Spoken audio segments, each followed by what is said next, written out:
आज का जो हमारा टॉपिक है बड़ा इंटरेस्टिंग होने वाला है, क्योंकि आज हम पढ़ेंगे बॉन्ड एंगल के बारे में, बॉन्ड लेंथ के बारे में, और उसके बाद हम प्लेन पोलराइज्ड लाइट के बारे में भी चर्चा करेंगे, जो कि हमारा ऑप्टिकल एक्टिविटी में पढ़ा जाएगा। साथ ही साथ हम डाइपोल मोमेंट के बारे में भी चर्चा करेंगे कि डाइपोल मोमेंट कैसे निकालते हैं, डाइपोल मोमेंट आखिर होता क्या है, जिसके बारे में आप ऑलरेडी सीख भी चुके हो, लेकिन आज हम और भी डिटेल में सीखेंगे। चलिए शुरू करते हैं। सबसे पहले आप पढ़ने वाले हैं बॉन्ड लेंथ के बारे में। सबसे पहला हेडिंग जो होगा आपका बॉन्ड लेंथ, हेडिंग डालेंगे बॉन्ड लेंथ। अगर पूछा जाए बॉन्ड लेंथ होता क्या है तो आप क्या जवाब दोगे? सिंपल, जैसे एक क्वेश्चन कर लिया जाए आपसे, what is bond length, bond length आखिर होता क्या है, तो आपका यह जवाब होना चाहिए कि किसी भी दो एटम के न्यूक्लियस के बीच का जो डिस्टेंस होता है that is a bond length. Bond length वही तो होता है। बॉन्ड लेंथ आखिर है क्या? जैसे मान लीजिए ए है और बी है, कोई दो एटम है, इसके और इसके न्यूक्लियस के बीच का जो डिस्टेंस होता है that is also known as bond length. Bond length मतलब किसी भी दो एटम के न्यूक्लियस के बीच का डिस्टेंस ही हमारा क्या कहलाता है? बॉन्ड लेंथ कहलाता है। तो आप लिखेंगे क्या बॉन्ड लेंथ में? द एवरेज इक्विलिब्रियम डिस्टेंस लिखेंगे, the average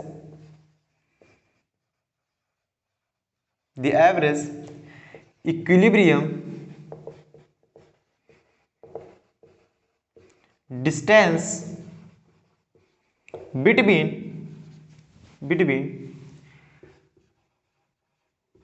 between the nucleus of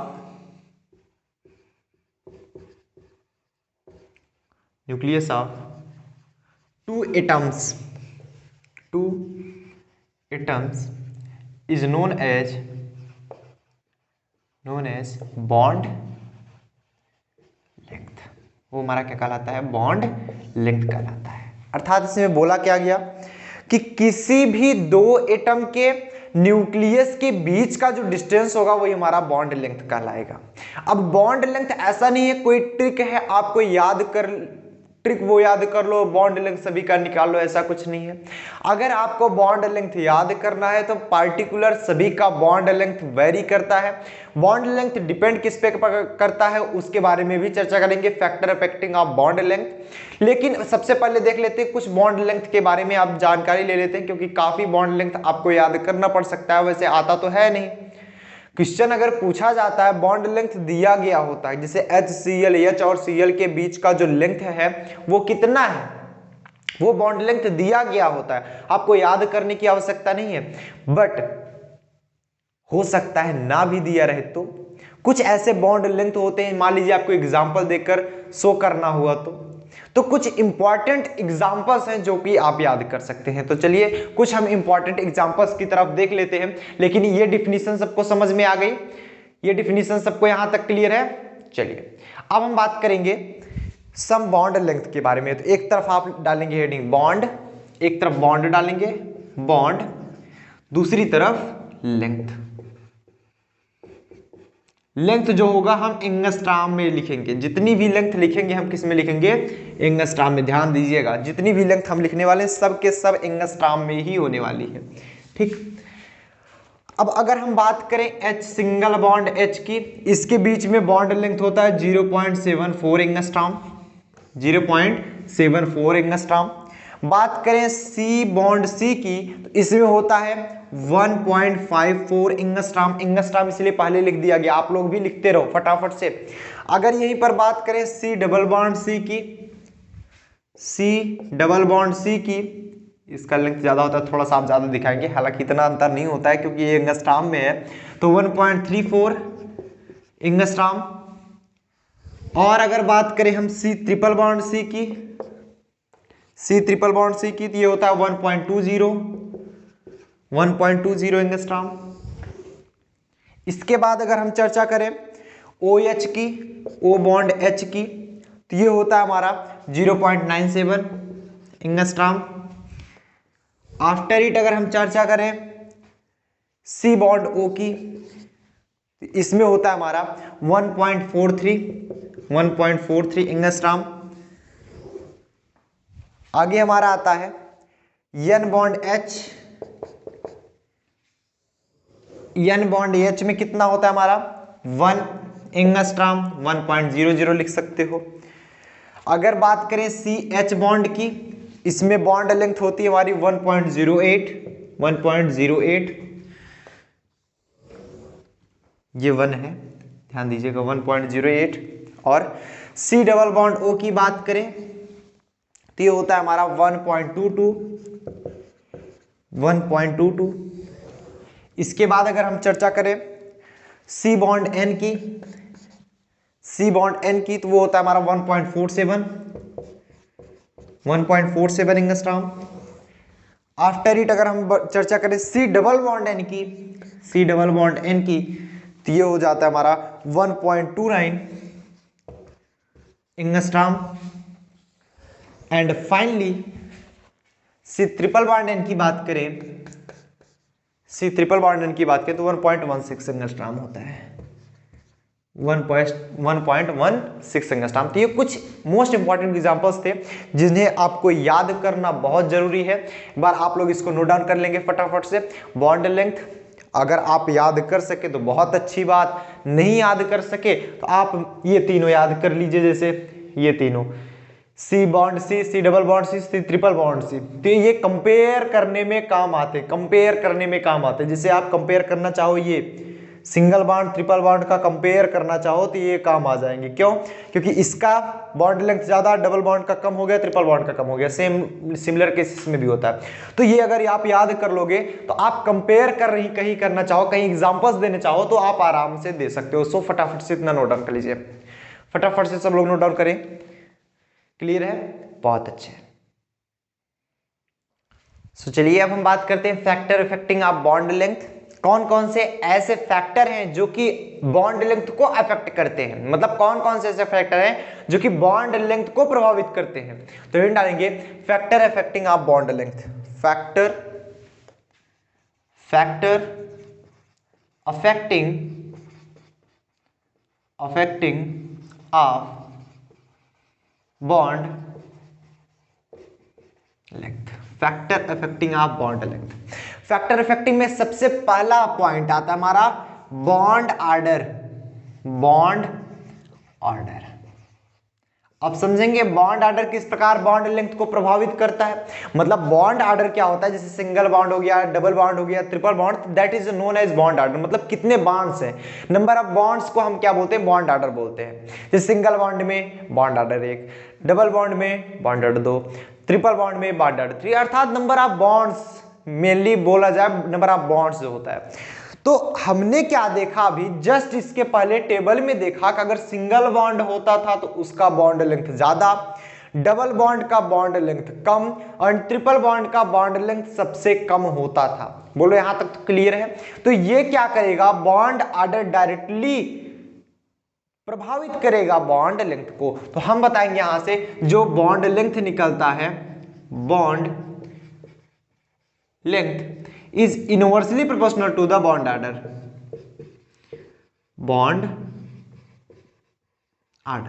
bond length जो होता है ये बॉन्ड ऑर्डर का इनवर्सली प्रोपोर्शनल होता है। इसके कहने का मतलब ये है, अगर हम बात करें सिंगल बॉन्ड की, सिंगल बॉन्ड, फिर हम बात करें डबल बॉन्ड की,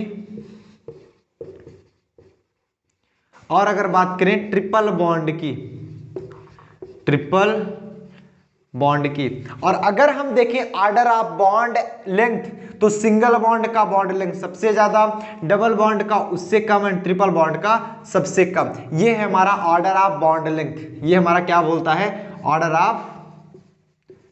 ऑफ बॉन्ड लेंथ। और जितना भी हम ऑर्डर लिखेंगे सब बॉन्ड लेंथ का ही ऑर्डर लिखने वाले हैं।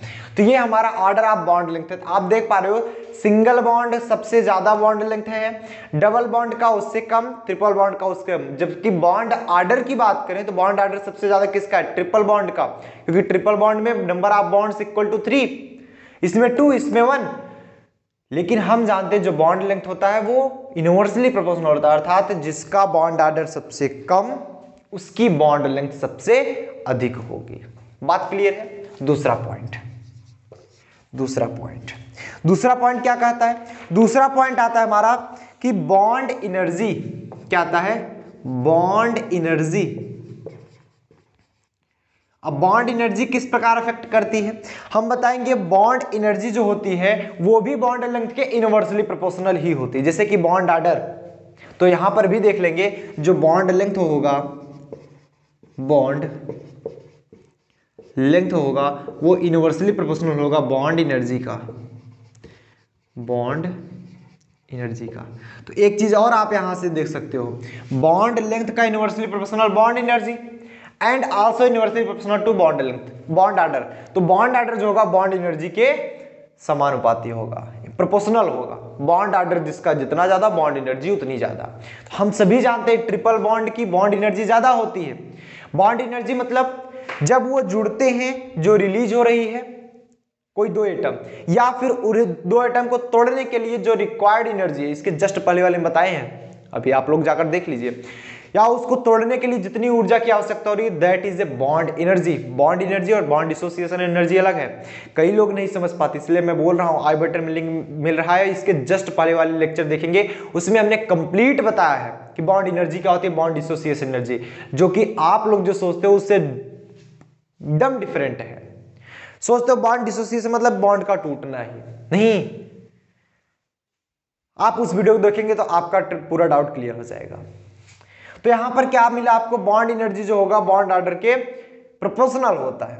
बट अगर हम बात करें बॉन्ड लेंथ की, तो बॉन्ड लेंथ जो होता है बॉन्ड एनर्जी के इनवर्सली प्रोपोर्शनल होता है, अर्थात जिसकी एनर्जी जितनी ज्यादा उसका बॉन्ड लेंथ उतना कम। फॉर एग्जाम्पल के लिए अगर देखना चाहें इसका, फॉर एग्जाम्पल के लिए जैसे हम बात करें C2H2, C2H2, C2H4 and C2H6 के, C2H6 के, तो इसकी अगर हम बॉन्ड एनर्जी की बात करें तो ये होता है, सब प्रैक्टिकली है ये, आप ऐसा नहीं कोई फार्मूला है, प्रैक्टिकली मतलब C2H2 को टोटल सभी बॉन्ड को तोड़ने में जितनी ऊर्जा की आवश्यकता पड़ी वो 502 किलो जूल पर मोल, या फिर ये C2H2 पूरा मिला करके जितने भी एटम, 4 एटम है, 4 के चारों जुड़े तो इतनी ऊर्जा रिलीज किए, और इसकी ऊर्जा होती है हमारी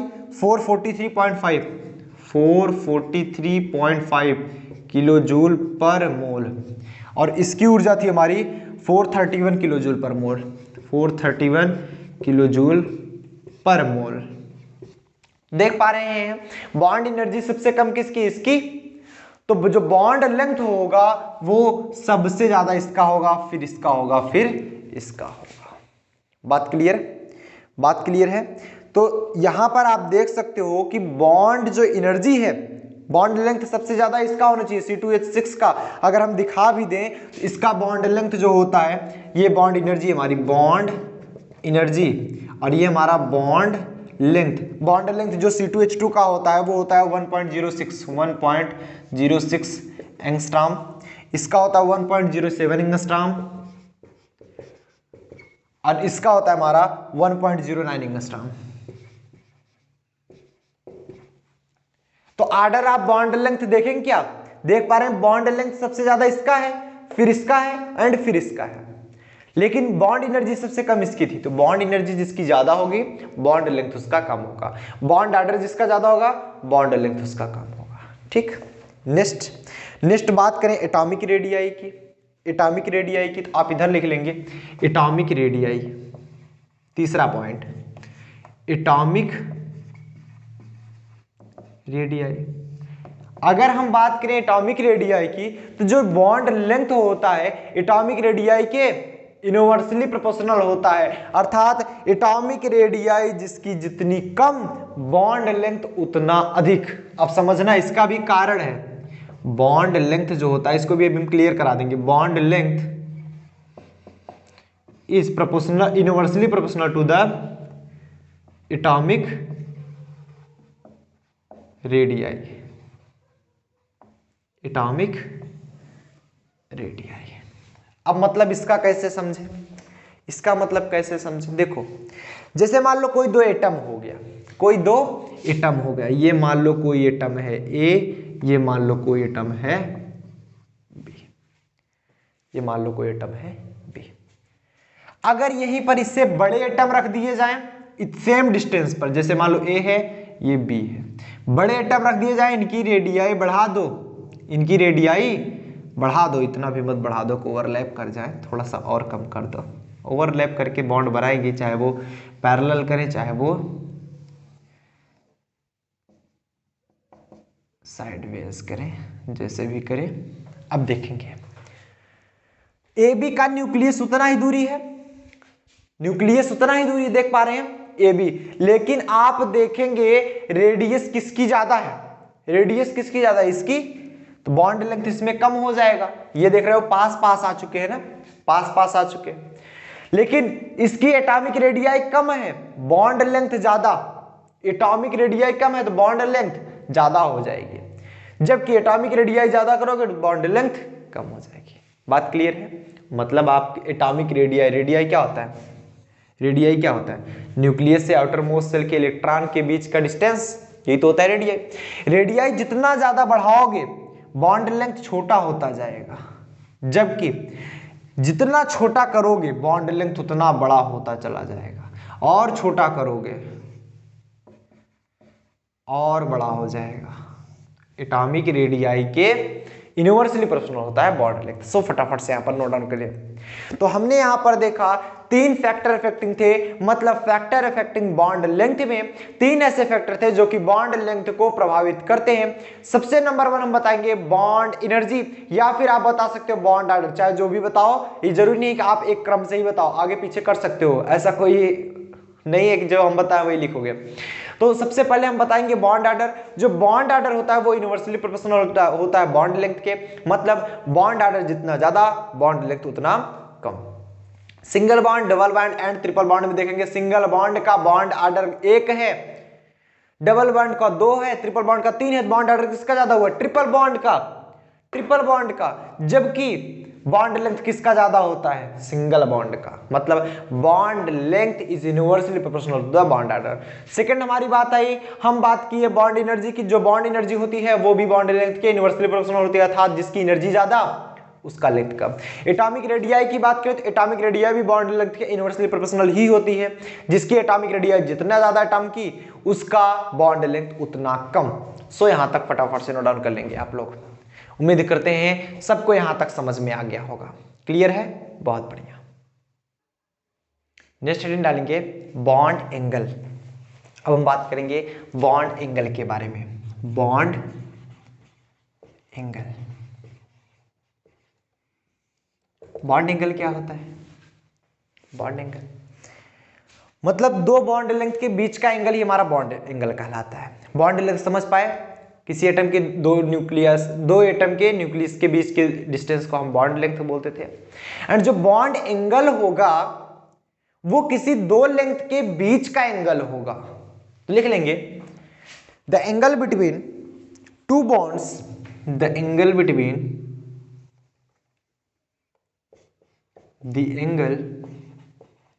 the angle between 2 bonds is known as bond angle. अब ये एंगल है, आप थीटा, अल्फा, बीटा, गामा, जिससे इच्छा कहे उससे आप प्रदर्शित कर सकते हो, उससे आप प्रदर्शित कर सकते हो। मान लो बॉन्ड बन रहा है, जैसे मान लो CH H, इसके बीच का जो एंगल होगा वही हमारा क्या होगा? Bond angle. मतलब यहां पर सिंपल समझिएगा, कोई सा भी 2 बॉन्ड बन रहा है, 2 बॉन्ड के बीच में बना एंगल बॉन्ड एंगल कहलाता है। अगर इसका फैक्टर इफेक्टिंग देखें, factor affecting of bond angle, क्या निकलने वाला है? बॉन्ड एंगल को प्रभावित करने वाले कारक में सबसे पहला पॉइंट स्टेट ऑफ हाइब्रिडाइजेशन। सबसे पहला पॉइंट हम डालेंगे स्टेट ऑफ हाइब्रिडाइजेशन। अब हाइब्रिडाइजेशन बॉन्ड एंगल को किस प्रकार अफेक्ट करता है वो जान लेते हैं। हाइब्रिडाइजेशन मतलब स्टेट ऑफ हाइब्रिडाइजेशन। जो हाइब्रिडाइजेशन होता है वो बॉन्ड को डायरेक्टली बॉन्ड को डायरेक्टली इफेक्ट करता है। मतलब कैसे, आप देख रहे हैं, अगर हम बात करें sp3 की, इसका बॉन्ड एंगल कितना होता है, sp2 की एंड sp की सब लोग जानते हो, इसका बॉन्ड एंगल होता है 109 डिग्री 28 मिनट या 109.5 डिग्री, चाहे जो बोलो। एंड sp2 का कितना होता है, हालांकि 109.5 डिग्री एग्जैक्टली सेम नहीं है, 109.46 या 45 करके से कुछ होता है। sp2 का कितना होता है, sp2 का दैट इज 120 डिग्री। sp की बात करें तो 180 डिग्री, ये होता है हमारा बॉन्ड एंगल। अर्थात यहां से निकला क्या, state of hybridization. Bond angle की बात करें तो सबसे ज्यादा किसका है, ये है। तो ऑर्डर ऑफ बॉन्ड एंगल कितना होगा, ऑर्डर ऑफ बॉन्ड एंगल अगर देखें तो sp का बॉन्ड एंगल सबसे ज्यादा, फिर हमारा sp2 का, फिर हमारा sp3 का। अर्थात सबसे छोटा बॉन्ड एंगल हमारा sp3 का होगा, सबसे बड़ा बॉन्ड एंगल हमारा sp का होता है, फिर हमारा sp2 का होता है, फिर हमारा sp3 का होता है। एंड अगर आपको नहीं पता तो आप यूट्यूब पर सर्च कर सकते हो हाउ टू फाइंड हाइब्रिडाइजेशन, आपको वीडियोस मिल जाएंगे, आप पढ़ सकते हैं। इवन अगर हमारी भी वीडियो बनाई जा चुकी है how to find hybridization by Vivek Mishra study channel, आप वहां पर भी देख सकते हैं। आप जैसे भी देखना चाहो, जहां से भी पढ़ना चाहो, आप पढ़ सकते हो हाइब्रिडाइजेशन किस प्रकार से निकाला जाता है, क्योंकि आप ऑलरेडी क्लास 11th में पढ़े हो हाइब्रिडाइजेशन निकालना, क्लास 12th में पढ़े हो, फर्स्ट ईयर सेकंड ईयर में आल्सो पढ़ के हाइब्रिडाइजेशन निकालना, फाइनल ईयर में भी पढ़े हो। 5 सालों से पढ़ रहे हो, अगर फिर भी नहीं आ रहा है हाइब्रिडाइजेशन किस प्रकार निकाला जाता है, अफसोस। इसलिए आप जाकर देख लीजिए, अभी कुछ नहीं जाने वाला, अभी समय है, बहुत समय है। अगर देखा जाए तो आप पढ़ डालिए, जो चीज नहीं आ रहा है उसमें संकोच नहीं, हम पहले पढ़े, नहीं आ रहा है तो पढ़ो उसको, नहीं आ रहा है तो पढ़ो उसको, आना चाहिए आपको। तो जो बॉन्ड एंगल यहां पर मिला, तो बॉन्ड एंगल सबसे ज्यादा किसका होता है, sp का, फिर sp2 का, फिर हमारा sp3 का। And presence of lone pair, दूसरा प्रेजेंस ऑफ लोन पेयर।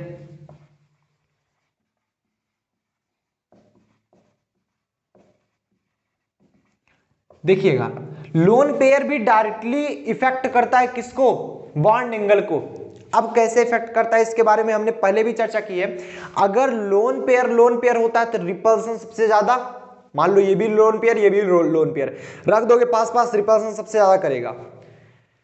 अगर ये लोन पेयर ये बॉन्ड पेयर तो रखोगे तो उतना रिपल नहीं करेगा, एंड अगर दोनों बॉन्ड पेयर है तो थोड़ा सा ही रिपल करेंगे। तो सबसे ज्यादा रिपल्सन किसमें होता है, लोन पेयर में। तो लोन पेयर में सबसे ज्यादा रिपल्सन, लोन पेयर में सबसे ज्यादा रिपल्सन, फिर लोन पेयर बॉन्ड पेयर में, ठीक, फिर हमारा आता है बॉन्ड पेयर। मतलब रिपल्सन जो होता है सबसे ज्यादा लोन पेयर में होता है, फिर हमारा लोन पेयर बॉन्ड पेयर में, फिर हमारा बॉन्ड पेयर में। फॉर एग्जांपल के लिए अगर समझने की कोशिश करें, मतलब इसमें हो क्या रहा है कि जो लोन पेयर्स आ रहे हैं, प्रेजेंस ऑफ लोन पेयर, वो क्या कर रहा है, डायरेक्टली बॉन्ड एंगल को चेंज कर देता है। मतलब H2O की बात करें, जैसे ऑक्सीजन हो गया, ये देखो, ये हाइड्रोजन, ये हाइड्रोजन,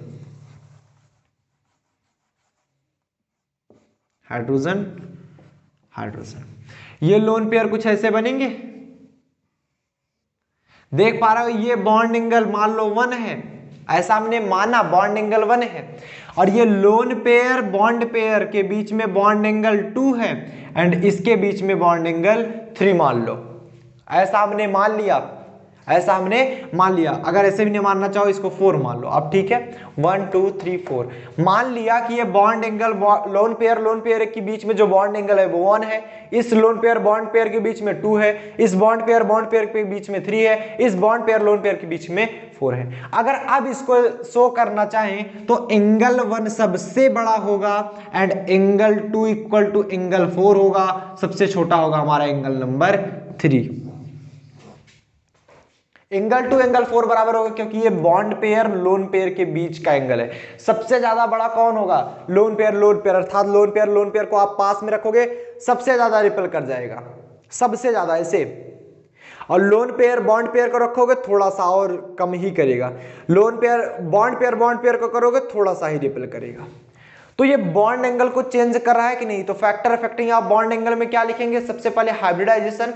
अगर आपका sp हाइब्रिडाइजेशन है तो उसका बॉन्ड एंगल सबसे ज्यादा, sp2 है तो बॉन्ड एंगल उससे कम, एंड sp3 है तो बॉन्ड एंगल सबसे कम 109 डिग्री 28 मिनट।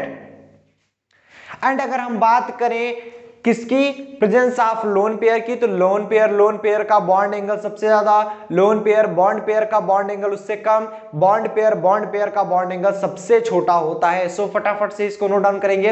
अब हम नेक्स्ट चलते हैं ऑप्टिकल एक्टिविटी की तरफ, नोट डाउन करेंगे फटाफट से। बहुत बढ़िया, तो अब हेडिंग डालेंगे ऑप्टिकल एक्टिविटी।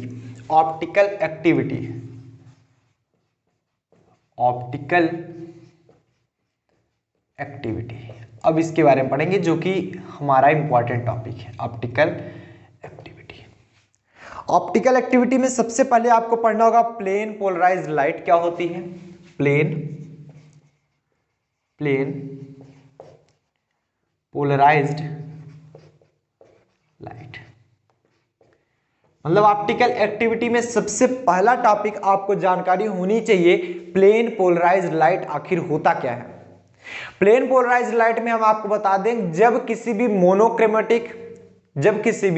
मोनोक्रोमेटिक प्रकाश को हम किसी भी हाफ सिल्वर्ड प्लेट से होकर गुजारते हैं तो हमें केवल एक डायरेक्शनल यूनिडायरेक्शनल में वाइब्रेशन मिलता है, which is also known as plane polarized light. मतलब इसमें आप लिखेंगे when a monochromatic light, when a monochromatic light passes through a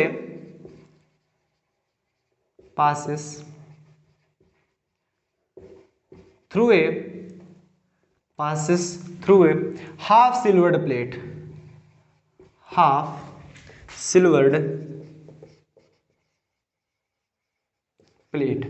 half silvered plate मतलब समझते हो, जो कि हमारा आधा पारदर्शी हो, हाफ सिल्वर्ड प्लेट उसे बोलते हैं। कोई ऐसा प्लेट जो कि हाफ पार्ट मतलब आधा पार्ट उसका पारदर्शी हो, और प्रकाश उसी भी प्लेट से पार कर सकता है जो कि पारदर्शी होता है। कोई ऐसा प्लेट लीजिए जो कि पारदर्शी, इस तरफ से उस तरफ दिख रहा है तो प्रकाश इस तरफ से उस तरफ चली जाती है। क्या ऐसा कोई प्लेट है जो कि इस तरफ से उस तरफ नहीं दिखता, तो क्या प्रकाश जाएगी? नहीं जाएगी। जैसे मान लो ये बुक हुआ, बुक के इस तरफ अगर हम टार्च जलाएं तो उस तरफ टार्च का प्रकाश दिखेगा नहीं, रिफ्लेक्ट होकर भले दिखे, वो आता है अलग है, वहां पर उजाला हो जाए रिफ्लेक्ट होकर के, लेकिन क्या इस तरफ से उस तरफ प्रकाश जा रहा है? नहीं। अगर यहीं पर हम कोई ग्लास ले लिए होते तब हम टार्च जलाते तो इस तरफ उस तरफ जाता कि नहीं? बिल्कुल जाता, क्योंकि वो पारदर्शी है, जा रहा है। तो ये क्या करेंगे हम, when a monochromatic light, monochromatic मतलब एक वर्णी प्रकाश, passes through a half silvered plate, जब हम हाफ सिल्वर्ड प्लेट से हाफ सिल्वर्ड क्रिस्टल बोल सकते हो, प्लेट अथवा इसे बोल सकते हो क्रिस्टल बोल सकते हो, then the emerging beam,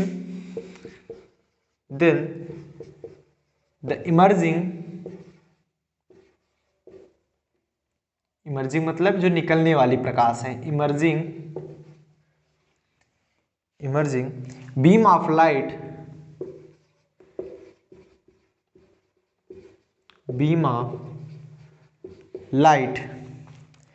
contain a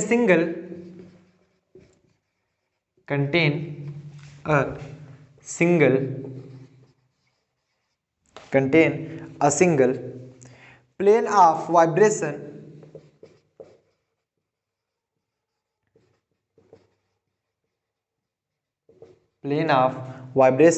which is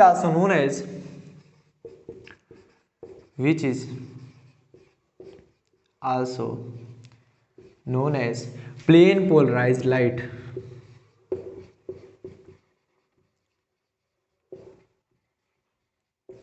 मतलब अभी फिगर समझाएंगे तो और बढ़िया से समझ में आएगा प्लेन पोलराइज्ड लाइट होता क्या है। मान लो यहां पर कोई हम एक प्रकाशिक यंत्र रख दे रहे हैं, मान लो कोई सा भी जो कि प्रकाश उत्पन्न करे, प्रकाश का स्रोत है ये इधर, जो कि मोनोक्रोमेटिक लाइट दे रहा है। मान लो ये एक बल्ब है जिससे प्रकाश निकलेगी चारों ओर, ये बल्ब से प्रकाश चारों ओर फैल रही है। जब ये प्रकाश जाएगी जब ये प्रकाश हमारी जाएगी किसमें, मोनोक्रोमेटिक, ये मोनोक्रोमेटिक लाइट है, ये जाएगी किसमें, हाफ सिल्वर्ड प्लेट में। मान लो ये जा रही है प्रकाश हाफ सिल्वर्ड प्लेट से टकराई, ये मान लेते हैं इधर एक्स एक्सिस है, कोई भी एक एक्सिस है जिधर हमारा हाफ सिल्वर्ड प्लेट रखा गया है। मान लो ये हमारा हाफ सिल्वर्ड प्लेट है, जो कि आधा हमारा हाफ सिल्वर्ड प्लेट, आधा हमारा पारदर्शी होता है ये हाफ सिल्वर्ड प्लेट, इसलिए हमने इसे खींच दिया। जब ये प्रकाश जाएगा इससे टकराएगा, ये प्रकाश जाएगा, प्रकाश तो जा रहा है चारों दिशाओं में। मान लो अगर हम देखें प्रकाश को तो ये चारों दिशाओं में है प्रकाश अभी हमारा, जो कि इससे पास हो रहा है, जो कि इससे पास हो रहा है, ये प्रकाश जा रहा है इससे पास हो रहा है, चारों दिशाओं में है। जब ये चारों दिशाओं में है तो हमें चाहिए प्लेन पोलराइज्ड लाइट, क्योंकि जहां पर हम यूज करेंगे प्लेन पोलराइज्ड लाइट यूज करेंगे। तो देखा हमने कि जब ये हाफ सिल्वर्ड प्लेट से होकर गुजरी तो किसी एक ही सिंगल डायरेक्शन में, वो भी इसके जस्ट लंबवत वाइब्रेट करती हुई दिखी, which is also known as plane polarized light, जो कि हमारा प्लेन पोलराइज्ड लाइट कहलाई। मतलब समझ पाए आप लोग, जो कि हमारा प्लेन पोलराइज्ड लाइट कहलाती है। बात क्लियर है, सबको समझ में आया, बहुत अच्छा। अब ये अगर बात करें जो प्लेन पोलराइज्ड लाइट होती है, ये भी हमारी दो प्रकार की होती हैं, एक तो डिक्स्ट्री रोटेटरी और एक हमारा लीवो रोटेटरी। ठीक, तो हम लिख सकते हैं there are two types of active optical active substance. But अगर हम बात करें ऑप्टिकल एक्टिव सब्सटेंस किसे बोलेंगे, ऑप्टिकल एक्टिव सब्सटेंस किसे बोलेंगे, ऑप्टिकल एक्टिव सब्सटेंस। यहां पर आप जो देख रहे हैं हाफ सिल्वर्ड प्लेट, यही हमारा है ऑप्टिकल एक्टिव सब्सटेंस।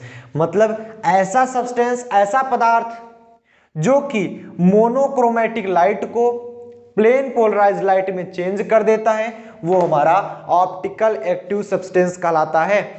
बात क्लियर है, वो हमारा ऑप्टिकल एक्टिव सब्सटेंस कहलाता है कि which substance rotate the plane of polarized light, plane of polarized light को, सॉरी हमने बोल दिया मोनोक्रोमेटिक को, ऐसा नहीं होता है, प्लेन पोलराइज्ड लाइट को रोटेट कर दे, वो हमारा क्या कहलाता है, ऑप्टिकल एक्टिव सब्सटेंस, वो हमारा ऑप्टिकल एक्टिव सब्सटेंस कहलाता है। ठीक, तो लिख लेंगे इसमें the substance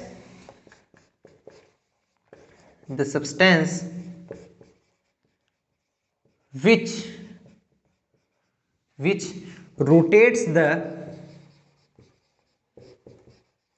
plane polarized light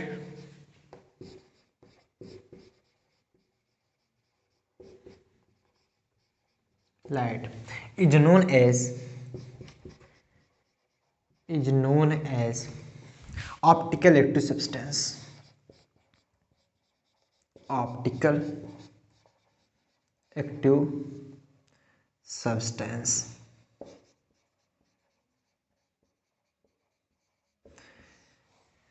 मतलब देख पा रहे हैं ये हमारा प्लेन पोलराइज्ड लाइट मिल रही है, जो कि प्लेन पोलराइज्ड लाइट को हमारा चेंज कर दे, रोटेट करा दे, वो हमारा क्या कहलाता है, ऑप्टिकल एक्टिव सब्सटेंस। बात करें ऑप्टिकल एक्टिव सब्सटेंस की, optical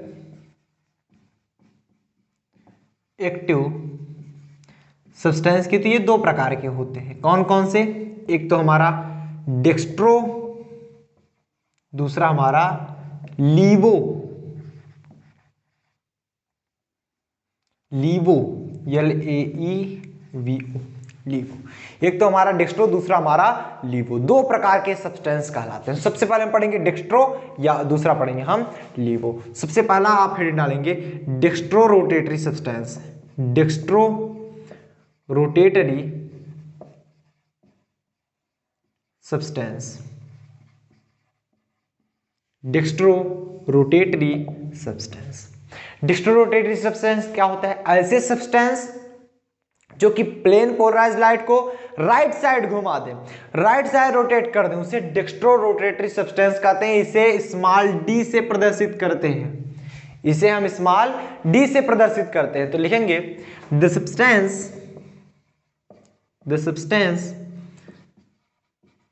which rotates the plane polarized light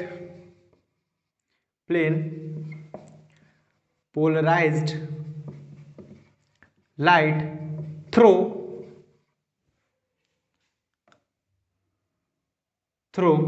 या in right direction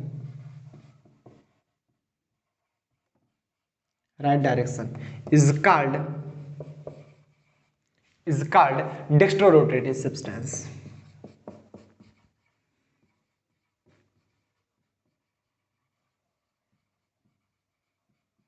वो हमारा डेक्स्ट्रोरोटेटरी सब्सटेंस कहलाता है। इसे स्मॉल डी से रिप्रेजेंट करते हैं, मतलब ऐसा सब्सटेंस जो कि प्लेन पोलराइज्ड लाइट को चेंज कर दे, रोटेट करा दे, वो तो हमारा ऑप्टिकल एक्टिव सब्सटेंस कहलाता था। बट जो इसे टूवर्ड्स राइट साइड घुमाए वो हमारा डेक्स्ट्रोरोटेटरी कहलाता है, जो लेफ्ट साइड घुमाएगा वो हमारा लीवो कहलाएगा। मतलब ये क्या करता है कि अगर प्लेन पोलराइज्ड लाइट इससे पास कराई जाती है, मान लो ये हमारा क्या है डेक्स्ट्रोरोटेटरी सब्सटेंस स्मॉल डी, तो इससे पास होने के पश्चात ये लाइट कैसे हो जाएंगी, कुछ ऐसे टूवर्ड्स राइट साइड। मतलब जब ये राइट साइड घुमा देता है तो ये हमारा क्या कहलाता है, क्या कहलाएगा, डेक्स्ट्रोरोटेटरी सब्सटेंस। मतलब इसे हम क्या बोलेंगे, डेक्स्ट्रोरोटेटरी सब्सटेंस। अब देखते हैं, बात करते हैं, और अच्छा फिगर बनाना चाहे तो ऐसे भी बना सकते हैं इसको, यूनिडायरेक्शनल है ना, कई किताबों में ऐसा बना होता है, तो आपकी इच्छा। ये देख पा रहे हैं, इसको राइट साइड घुमा दे रहा है, तो ये हमारा कहलाएगा डी, मतलब डेक्स्ट्रोरोटेटरी सब्सटेंस। अगर हम बात करें दूसरा लीवोरोटेटरी सब्सटेंस की, तो क्या होगा हमारा,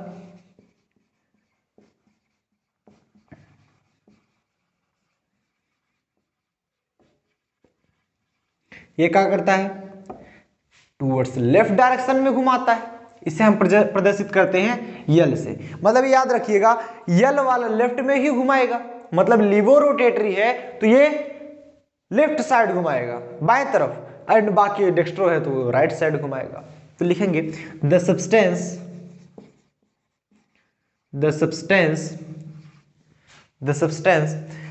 which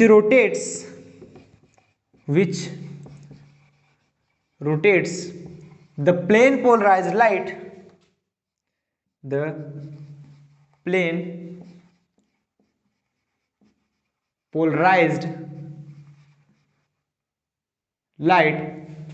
towards left direction is called वो हमारा क्या कहलाता है, लीवोरोटेटरी सब्सटेंस, अर्थात स्मॉल एल लीवोरोटेटरी सब्सटेंस कहलाता है। अर्थात ये क्या करता है, किसी भी प्लेन पोलराइज्ड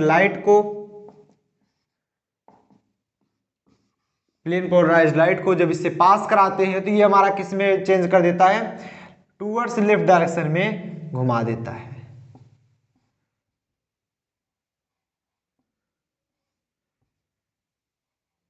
ठीक, ये हमारा क्या कहलाएगा, यल।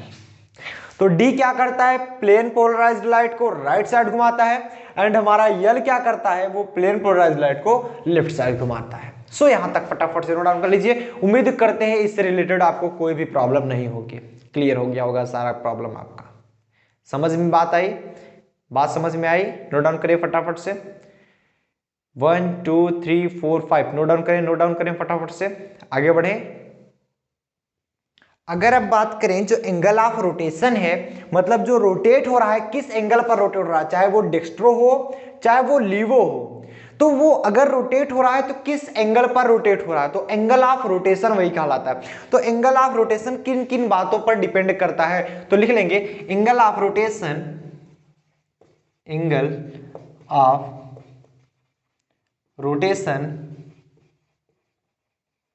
डिपेंड्स अपॉन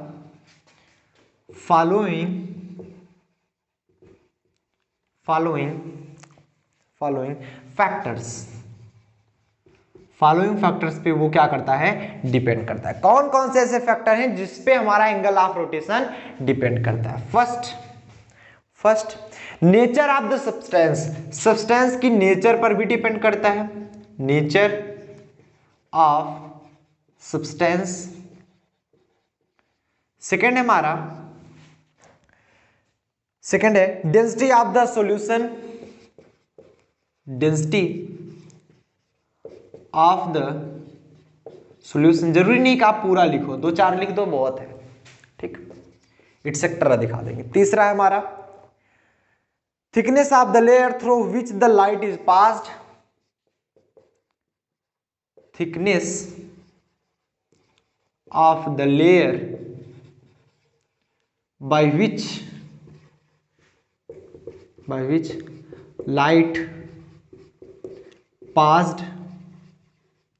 मतलब ये कह रहा है कि थिकनेस पर डिपेंड करता है, thickness of the layer by which light passed, मतलब जो लाइट है वो किस लेयर से, कितनी मोटी परत से वो पार कराई जा रही है उस पर भी डिपेंड करता है। मतलब जो एंगल ऑफ रोटेशन होगा, कितने एंगल पर वो झुकेगा ऐसा फिक्स नहीं बता सकते हम, वो लेयर पर भी डिपेंड करेगा कि आप कितनी मोटी लेयर ले रहे हो, कितनी पतली लेयर ले रहे हो। या फिर डेंसिटी ऑफ द सॉल्यूशन की डेंसिटी क्या है, nature of the substance, substance का प्रकृति क्या है, और किन किन बातों पर डिपेंड करता है। ये ध्यान से सुनते रहिएगा, सब समझ में आएगा, ठीक। Temperature of the solution, solution के टेम्परेचर पर भी डिपेंड करता है, टेम्परेचर ऑफ द सॉल्यूशन। और किस पे डिपेंड करता है, और नेचर ऑफ द सॉल्वेंट, मतलब सॉल्यूशन और सॉल्वेंट दोनों की नेचर पर डिपेंड करता है, nature of the solvent etcetera, यहीं पे लिख दो एटसेट्रा। इस प्रकार से जो कि नेचर ऑफ द सॉल्वेंट पर डिपेंड करता है, नेचर ऑफ द सॉल्यूशन पर भी डिपेंड करता है, सब्सटेंस पर डिपेंड करता है, डेंसिटी ऑफ द सॉल्यूशन, या फिर thickness of the layer by which light is passed, आप उस कितनी थिकनेस ले रहे हो, कितनी मोटाई ले रहे हो लेयर की, उस पर भी डिपेंड करता है, एंड टेम्परेचर पर भी डिपेंड करता है सॉल्यूशन के। सो फटाफट से नोट डाउन करेंगे। अब हम चलते हैं डाइपोल मोमेंट की तरफ, नोट डाउन करेंगे, फटाफट से नोट डाउन करेंगे। नोट डाउन कर लिए, बहुत अच्छे। नाउ हम चर्चा करते हैं डाइपोल मोमेंट के बारे में। डाइपोल मोमेंट के बारे में आप ऑलरेडी क्लास 12th में बहुत अच्छे से पढ़े हो, डाइपोल मोमेंट क्या होता है। डाइपोल मोमेंट, डाइपोल मोमेंट कौन कौन नहीं पढ़ा है, जिसे हम म्यू से रिप्रेजेंट करते हैं। वहां पर डाइपोल मोमेंट को हम किससे रिप्रेजेंट करते थे, फिजिक्स में पी से, बट अभी आप केमिस्ट्री पढ़ रहे हो, फिजिक्स को भूल जाओ, फिजिक्स में म्यू से रिप्रेजेंट करते हैं। ये कुछ अंतर है इसमें उसमें। ये क्या होता है कि जिसकी इलेक्ट्रोनेगेटिविटी ज्यादा होती है इसका डायरेक्शन उधर होता है, मतलब पॉजिटिव टू निगेटिव। निगेटिव किस पे आता है, जैसे HCl की बात करें तो Cl पर निगेटिव आएगा, पार्शियल निगेटिव। क्यों, क्योंकि इसकी इलेक्ट्रोनेगेटिविटी ज्यादा है, इलेक्ट्रॉन खींचने की क्षमता ज्यादा है। तो जहां से इलेक्ट्रॉन जा रहे हैं, पॉजिटिव से जा रहे हैं तो उधर पॉजिटिव, और जिधर जा रहे हैं निगेटिव उधर हमारा डायरेक्शन होता है। बट उधर क्या होता था, निगेटिव टू पॉजिटिव होता था। तो फिजिक्स में और केमिस्ट्री में कुछ अंतर है, जो अंतर है वो बताया जा रहा है आपको, और ये चीज आप लोग हमेशा ध्यान में रखिएगा। ऐसा नहीं है कि इधर बताया जाए उधर आप भूल जाओ, कुछ अंतर जो है वो आप ध्यान में हमेशा रखिएगा, तभी समझ में आएगा। डाइपोल मोमेंट उधर हम पी पढ़ते थे, इधर हम क्या पढ़ेंगे, म्यू पढ़ेंगे, बट है सेम चीज, है सेम चीज। डाइपोल मोमेंट, डाइपोल मोमेंट होता क्या है, सबसे पहले बात आती है डाइपोल मोमेंट आखिर होता क्या है। ये एक पोलर मॉलिक्यूल होता है, लिख लेंगे dipole moment, dipole moment is a polar molecule. जो डाइपोल मोमेंट होता है वो एक प्रकार का हमारा पोलर मॉलिक्यूल होता है, which have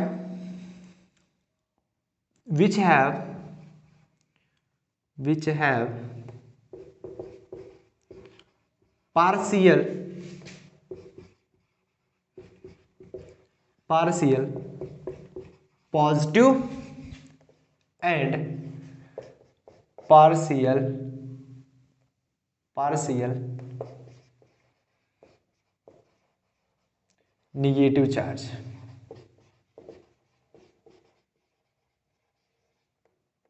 मतलब जो डायपोल मोमेंट है ये एक पोलर मॉलिक्यूल होता है जिस पर partial positive and partial negative charge आता है। बात क्लियर है? अब बात आए कि अगर इसकी डिफिनीशन बतानी हो तो कैसे बताएंगे, ये तो हमारा समझना हुआ। अगर हम इसकी डिफिनीशन समझने की कोशिश करें तो क्या हुआ, डिफिनीशन ये है कि अगर कोई दो अपोजिट चार्ज पास हो, ठीक, if two oppositely charge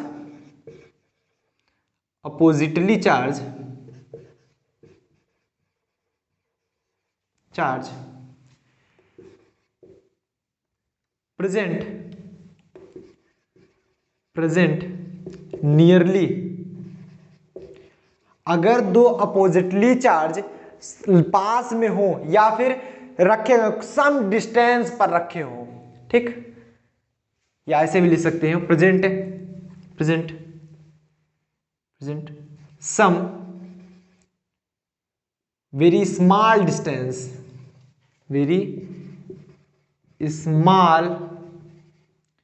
distance, मतलब अगर कोई दो अपोजिटली चार्ज बोला इसलिए गया कि मतलब एक पर पॉजिटिव दूसरे पे निगेटिव, ऐसा नहीं कि दो पॉजिटिव रख दोगे तो उस पर कोई भी डायपोल मोमेंट बनेगा, ऐसी बात नहीं है। डायपोल मोमेंट हमेशा अपोजिटली चार्ज के बीच में ही बनता है। कारण क्या है उसको भी अभी आप जानोगे, कारण जो है उसको भी जानोगे, क्योंकि जैसे मान लो HCl हो गया तो इलेक्ट्रोनिगेटिविटी किसकी ज्यादा, Cl की, तो इसका भी एक इलेक्ट्रॉन इसका भी इलेक्ट्रॉन साझेदारी करते हैं, बट इसकी इलेक्ट्रोनिगेटिविटी ज्यादा होने के कारण ये इलेक्ट्रॉन यहां से हटके ऐसे चला जाता है, तो इस पर तो पॉजिटिव आ गया, इस पे निगेटिव आ गया, इस पे पॉजिटिव इस पे निगेटिव, तो यही कारण होता है अपोजिटली चार्ज आने का। तो यहां पर लिखेंगे यदि दो अपोजिटली चार्ज प्रेजेंट हो कुछ डिस्टेंस पर, then the product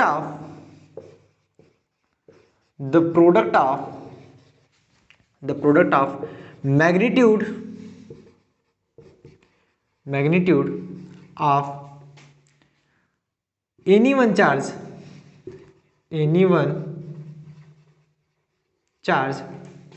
and distance between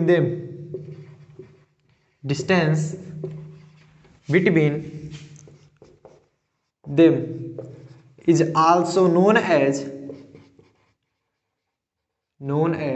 dipole moment, वो हमारा डायपोल मोमेंट कहलाता है, it is represented by mu, मतलब ये कहा जा रहा है कि अगर कोई चार्ज है, मान लो ये कोई चार्ज है जो कि कुछ स्मॉल डिस्टेंस पर रखा गया, ऐसा नहीं कि आप जितना दूर देख रहे हो वैसा नहीं, बहुत पास होते हैं लेकिन उसमें सूक्ष्म डिस्टेंस पर होते हैं। मान लो एक पर प्लस क्यू चार्ज एक पर माइनस क्यू चार्ज, दोनों एक दूसरे के r डिस्टेंस पर दूरी पर रखे, वहां पर क्या माने थे फिजिक्स में 2l माने थे, क्यों, क्योंकि वहां पर डेरिवेशंस करने थे, यल और यल में डिवाइड करते थे, यल ये बीच का और ये यल ये, इसलिए हमने 2l माना था। आप यहाँ पर भी मान सकते हो, कोई दिक्कत नहीं, लेकिन हमें यहाँ पर जरूरत नहीं, हम क्यों माने, जाने दो। तो यहाँ पर जो म्यू होगा वो क्या कहा जा रहा है, the product of magnitude of any one charges, किसी भी एक चार्ज का मैग्नीट्यूड रखना है, अर्थात आपको पॉजिटिव निगेटिव से नहीं मतलब, आपको रखना है मैग्नीट्यूड, तो आप मैग्नीट्यूड रखोगे Q into distance between them R। समझ पाए? जो मैग्नीट्यूड होगा मतलब आप प्लस क्यू माइनस क्यू है, कुछ भी मतलब नहीं है, आपसे सिर्फ और सिर्फ इतना मतलब है कि दोनों में से किसी भी एक चार्ज का मैग्नीट्यूड रखोगे और उसके बीच की दूरी रखोगे। अब मान लो यहाँ पर चार्ज की वैल्यू दी गई होती है, तो जैसे मान लो इलेक्ट्रॉनिक चार्ज होता तो प्लस माइनस में रखा गया होता, तो आप रखते क्या 1.6 × 10⁻⁻19 ही रखते, इधर प्लस माइनस नहीं लगाते। बात समझ में आती है? अब अगर बात करें डायपोल मोमेंट कौन सी क्वांटिटी है, तो लिखेंगे dipole moment is a vector quantity. ये एक वेक्टर क्वांटिटी होती है, क्यों? क्योंकि इसका मैग्नीट्यूड तो ऑलरेडी पता होता है, बिकॉज मैग्नीट्यूड तो पता ही है, और इसका जो डायरेक्शन होता है, क्योंकि मैग्नीट्यूड और डायरेक्शन जिसमें हो वो हमारा वेक्टर क्वांटिटी होता है, और ये सदिश नियम का पालन भी करता है। तो इसमें देखेंगे, और इसका जो डायरेक्शन होता है, डायरेक्शन ऑफ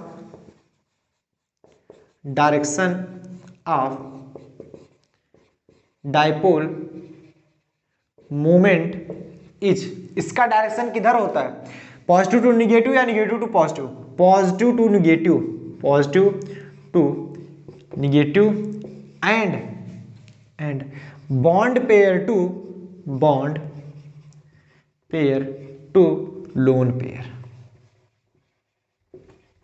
इसका जो डायरेक्शन होता है पॉजिटिव टू निगेटिव होता है and bond pair to lone pair. For example के लिए देखना चाहें, जैसे मान लो HCl आपको मिल गया, H+ और Cl-, तो यहां पर देखेंगे इसके पास प्लस इसके पास माइनस है, प्लस माइनस आया कैसे उसको भी समझ लो। इसका एक इलेक्ट्रॉन साझेदारी किया था, बट इसकी इलेक्ट्रोनेगेटिविटी ज्यादा है तो ये इलेक्ट्रॉन को खींचेगा। इलेक्ट्रॉन की अधिकता किसके पास हुई, क्लोरीन के पास, हालांकि दोनों के पास बैलेंस है, बट ये क्या कर रहा है, इलेक्ट्रॉन इसके पास से चला जा रहा है। तो जब इसके पास से चला जा रहा है, डायरेक्शन किधर होगा, इधर पॉजिटिव आएगा, इधर निगेटिव। तो इसका जो डायरेक्शन होता है पॉजिटिव टू निगेटिव होता है। तो यहां पर आप मेंशन कर सकते हो इसका जो डायरेक्शन है, जैसे मान लो H+ हो गया और ये Cl- हो गया, ये रहा बॉन्ड, तो इसका जो डायरेक्शन बनता है कुछ ऐसे बनता है, जिधर से जा रहा है उधर पॉजिटिव, जिधर जा रहा है उधर निगेटिव। एंड इसका क्या मतलब हुआ, bond pair to lone pair. इसका डायरेक्शन कैसे हुआ, जैसे मान लो आपको दिखाया गया H2O ही मान लो, H2O ही मान लो, ये रहा हमारा H, ये रहा हमारा H। इसमें अगर आपको दिखाना हो डायरेक्शन तो कैसे दिखाओगे, इसमें ये रहा बॉन्ड पेयर, ये रहा बॉन्ड पेयर, इसका जो डायरेक्शन होगा कुछ ऐसे होगा, ऐसे, इसका डायरेक्शन कुछ ऐसे होगा। ये हाइड्रोजन ज्यादा निगेटिविटी है, ऑक्सीजन ज्यादा है, तो ये कुछ ऐसे हो जाएगा और ये कुछ ऐसे होगा। और ये देखेंगे हमारा ऑक्सीजन से लोन पेयर की तरफ इसका डायरेक्शन होता है। ये ऑलवेज आप लोग याद रखेंगे। बात क्लियर है, बात क्लियर है। इसकी यूनिट क्या होती है, अगर यूनिट दिखाना चाहें लिखेंगे unit of dipole moment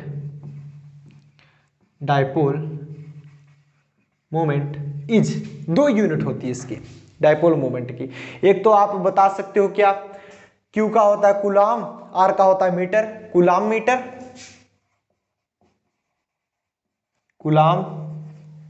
metre, अथवा इसे लिखते हैं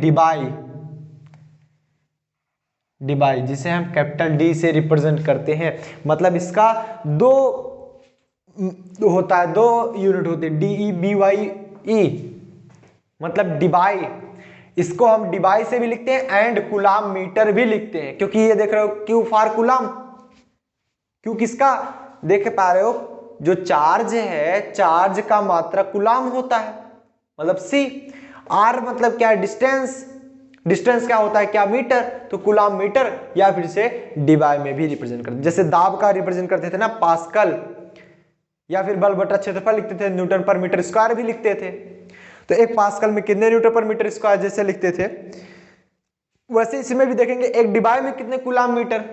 ठीक, हाँ, और एक चीज आप लोग कमेंट बॉक्स में बताना, जब आ ही गया ये बात, तो एक न्यूटन में, सॉरी, एक पास्कल में कितने न्यूटन पर मीटर स्क्वायर होते हैं, ये भी बताना जरूर है। एकदम सिंपल, सभी को पता है, क्लास 9th के बच्चे को भी मालूम होगा, आपको लोगों को तो मालूम होगा ही।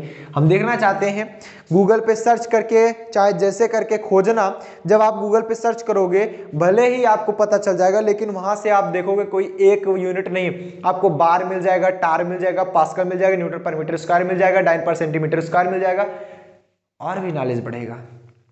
आप गूगल खोलो तो सर्च तो करो। तो एक डिबाई में कितने कूलाम मीटर होते हैं, 1 डिबाई इज इक्वल टू, ये वैल्यू आप याद कर लीजिएगा, 3.338 into 10⁻³ coulomb meter, 30 coulomb meter, मतलब 1 divide equal to 3.338 into 10⁻30 coulomb meter होते हैं। अगर यहीं पर कोई इलेक्ट्रॉनिक चार्ज लिया गया होता, इफ यदि मान लो यहां पर क्या लिया जाए, इलेक्ट्रॉनिक चार्ज लिया जाए, ठीक, यहां पर क्या लिया जाए हमारा इलेक्ट्रॉनिक चार्ज मतलब प्लस ई माइनस ई, एक का प्लस दूसरे का माइनस, जिसपे प्लस वो प्रोटॉन, जिसपे माइनस वो इलेक्ट्रॉन, और इनके बीच की दूरी हम ले लें 1 एंगस्ट्रॉम। तो मतलब आपको मिला क्या, तो आप अगर डायपोल मोमेंट निकालोगे म्यू इक्वल टू क्या मिलेगा, इलेक्ट्रॉनिक चार्ज क्यू की जगह लिखोगे आप ई इंटू प्लस माइनस तो लिखना नहीं, इसके बीच का डिस्टेंस 1 एंगस्ट्रॉम में 1 इंटू 10⁻⁻10 मीटर होता है। तो ई की वैल्यू क्या है, ये मीटर, ई की वैल्यू बताओ, electronic charge 1.6 into 10⁻⁻19 coulomb into में 1 इंटू 10⁻⁻10 मीटर, मल्टीप्लाई करा दो 1.6 10⁻⁻19 10⁻⁻10, तो आप क्या करोगे इसे 10 इंटू 10⁻11 बनाओ, कोई दिक्कत नहीं, पहले इसको बनाए तो लो, 10⁻19 माइनस 10 कितना होता है, -29 कूलाम मीटर। अब इसे हम ऐसा भी तो लिख सकते हैं 16 इंटू 10⁻⁻30 कूलाम मीटर, म्यू की वैल्यू लिख सकते हो कि नहीं लिख सकते, बिल्कुल लिख सकते हैं। अब देखिएगा, क्योंकि दशमलव जब राइट साइड ले जाते हो 10 का -1 में बढ़ता है, हम जानते हैं 1 डिवाइड इक्वल टू इतना कूलाम मीटर, तो 1 कूलाम मीटर में कितना हो जाएगा, अगर हम 1 कूलाम मीटर में निकालने की कोशिश करें तो 1/3.338 इंटू 10⁻⁻30 डिवाइड हो जाएगा, होगा कि नहीं होगा, तो ये 1 कूलाम मीटर जहाँ क्या लिख सकते हैं 16 इंटू 10⁻⁻30 कितना हो जाएगा 1/3.338 इंटू 10⁻⁻30 डिवाइड, होगा कि नहीं होगा, ठीक। अब ये 10⁻30 इसको डी को नीचे मत लिख देना क्योंकि डी ऑलरेडी ऊपर है। अब बचा क्या 16/3.338, जब इसे हम भाग करेंगे तो आएगा 4.80 डिवाइड, ये म्यू की वैल्यू आती है, दैट इज म्यू, नोट कर लीजिए। इस प्रकार से आप क्वेश्चन भी लगा सकते हो। फटाफट से नोट डाउन करेंगे आप लोग, फटाफट से नोट डाउन करेंगे, समझ में आया, क्लियर हुआ, चलिए। और जैसे आपको कोई मॉलिक्यूल्स दे दिए गए, जैसे पॉलीएटॉमिक मॉलिक्यूल्स, उसके लिए आपको डायपोल मोमेंट निकालना हो तो कैसे निकालोगे, टोटल नेट डायपोल मोमेंट, तो उसके लिए केस है, केस नंबर फर्स्ट, जब आपका लीनियर बने, शेप हमारा लीनियर बने, शेप कैसा हो, शेप हमारा लीनियर बने, लीनियर का मतलब कितना है, थीटा इक्वल टू 180 डिग्री पर बने। जैसे कोई एक एटम है और कोई अन्य एटम है, इस पर मान लीजिए डायपोल मोमेंट μ1, इस पे मान लो डायपोल मोमेंट μ2, तो नेट डायपोल मोमेंट म्यू अगर आपको निकालना होगा तो μ1 माइनस μ2, यहाँ पर म्यू जिसकी वैल्यू ज्यादा होगी उसमें से छोटे को घटाएंगे, जरूरी नहीं कि आप यहीं से बता सको, μ1 μ2 अलग अलग वैल्यू होती है, तो उसको देख करके आप बता सकोगे, ठीक। जैसे अगर मान लो हम बात करें फॉर एग्जाम्पल के लिए, इधर हम दिखा दें फॉर एग्जाम्पल के लिए CO2 ये हो गया हमारा O, ये CO2 देख पा रहे हैं, कार्बन है ऑक्सीजन से जुड़ा हुआ है, तो ऑक्सीजन इज मोर इलेक्ट्रोनिगेटिव, तो इधर होगा हमारा, क्योंकि ऑक्सीजन माइनस आएगा, इस पे प्लस आएगा, जिस पे माइनस उधर तीर का निशान, ऑक्सीजन इज मोर इलेक्ट्रोनिगेटिव, ठीक। तो आप यहां पर देख पा क्या रहे हो, इसमें से इसको घटाओगे और वैल्यू तो सेम है ना, ऑक्सीजन वैल्यू सेम है, तो इसलिए कट जाता है और ये नॉन पोलर होता है, नॉन पोलर। अभी हम ट्रिक भी बताएंगे, आज के वीडियो में ट्रिक चलने वाली है, इसके बाद जो बताएंगे वो एक्सप्लेन करके टेम्परेचर मेथड पर पे आराम से करके बताएंगे। आज ट्रिक बताएंगे कैसे बताएंगे कि वो पोलर है या नॉन पोलर है, मतलब डायपोल मोमेंट कैसे निकालते हैं उसके बारे में बताएंगे। तो ये चीज आप समझ पाए, mu equal to mu one minus mu two होगा कब, जब ये 180 डिग्री पर होगा। कितने? 180 डिग्री पर होगा। बट केस नंबर सेकंड में, केस नंबर सेकंड में अगर मान लो कोई एटम हुआ, ये उससे देख पा रहे हैं कुछ एंगल पर हो, जैसे ये कुछ एंगल पर हो, देख पा रहे हैं ना, कुछ एंगल थीटा पर है, तो ये हमारा मान लो म्यू वन, ये मान लो म्यू टू, मतलब जो कुछ एंगल पर झुका हुआ है। जैसे मान लो H2O हो गया, कुछ एंगल पर झुका हुआ, तो उसके लिए अगर हम म्यू की वैल्यू निकालना चाहेंगे, म्यू की वैल्यू निकालना चाहेंगे तो उसके लिए होता है under root mu one square plus mu two square plus 2 mu one mu two cos theta, ये फार्मूला होता है कॉस थीटा। जैसे फॉर एग्जांपल के लिए इसके लिए बोलना चाहें H2O, H2O क्या होता है हमारा? ऑक्सीजन, ये रहा हमारा हाइड्रोजन, ये रहा हमारा हाइड्रोजन। तो ऑक्सीजन और हाइड्रोजन के बीच में अगर हम देखना चाहें तो म्यू की वैल्यू जान सकते हैं, ऑक्सीजन और हाइड्रोजन के बीच में, इधर भी ऑक्सीजन और हाइड्रोजन के बीच में। बट अगर टोटल निकालना हो, टोटल निकालना हो तब कैसे निकालेंगे? तो म्यू वन और म्यू टू की वैल्यू अगर आप निकाल पाए तो म्यू बराबर निकालोगे square root of mu one square plus mu two square plus 2 mu one mu two cos theta. Note कर लीजिए 2 mu one mu two cos theta. बात क्लियर है? समझ में बात आई? चलिए अब इसी में आपको अगर परसेंटेज आयनिक कैरेक्टर निकालना हो तो कैसे निकालोगे? इधर देख लो, percentage ionic character,